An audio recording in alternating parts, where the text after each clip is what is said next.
Hello, my name is Kevin Miller. I'm the president of Blue Edge Consulting. We are a Microsoft Cloud Computing partner and a member of the prestigious Cloud Champions Club.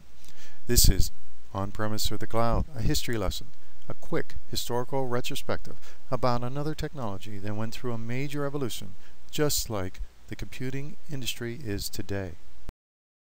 At the turn of the century, manufacturing companies started replacing their steam engine power generation systems with the latest technology, the electric generator. It was simpler, cleaner, and easier to control. Unfortunately, it was expensive to implement. First, companies had to sacrifice previous investments in steam or water. They had to install a dynamo, run wire throughout the plant, and retrofit all of their machines to run electric motors. By 1905, electric generators were commonplace. General Electric and Westinghouse produced electrical systems that made them more affordable for everyone. Manufacturers continued to build their own on-premise power generating systems.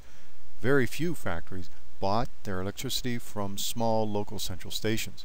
They just did not want to entrust such a critical business operation to an outsider. Any glitch in their power supply would bring their operation to a halt. In the early 1900s, there were over 50,000 private electric plants and only 3,600 central stations. Then came a man named Samuel Insull, who was Thomas Edison's right-hand man. Insull had a vision of a large electrical utility company that could provide electricity to all homes and businesses at a low cost. His biggest challenge was to convince industrial businesses that they should stop producing their own power and instead buy their electricity from a central plant. Insull was able to realize his dream with the advancement of transmission technology, where electricity could be consolidated in immense central stations that could meet the needs of even the largest companies.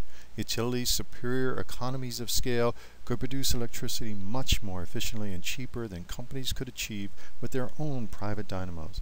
Insull bought many small central stations operating in the Chicago area. His goal in building a monopoly was not to raise prices, but to gain scale, to cut prices, and attract more customers. Insull was an innovative marketeer. He launched an aggressive campaign to attract companies to purchase electricity from his utility and do away with their on-premise power generation systems. He set up a downtown electric shop for demonstrations. He advertised every major new industrial company that he signed up.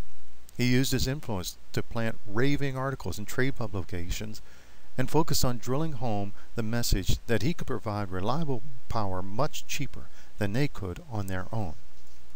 His marketing campaign worked, and manufacturers flocked to Chicago Edison for their electricity needs. By acquiring more customers, he was able to continue to push down prices. Manufacturers soon realized that it was more than just cheap kilowatts. They did not have to purchase expensive electrical producing equipment, and they were able to reduce their fixed costs and free up capital for more productive purposes. They were able to reduce corporate staff, plus eliminate the need for technology updates and minimize the risk of malfunctions. Additionally, they relieved their managers of a major distraction. The switch from private power to utility power progressed rapidly. In 1907, utilities had 40% of the U.S. electricity production. By 1930, they had over 80%. Thanks to Samuel Insull, the age of private power plants was over. This little story was gleaned from Nicholas Carr's book, The Big Switch. So now, let's fast forward to today, a mere 100 years from the electricity revolution. With the advancement of virtualization and broadband technologies and resultant cloud computing systems, when will companies no longer need on-premise computing power? 2011 is a pivotal year in the growth of cloud computing, and I predict it will move very, very quickly, just like the dramatic change in the electrical industry 100 years ago. So why do I do what I do? Well, I want to be like Samuel Insull at the forefront of a technology evolution and provide businesses with advanced computing technology at the least cost, without the worry of complex on-premise technology. Thanks for your attention. Are you in?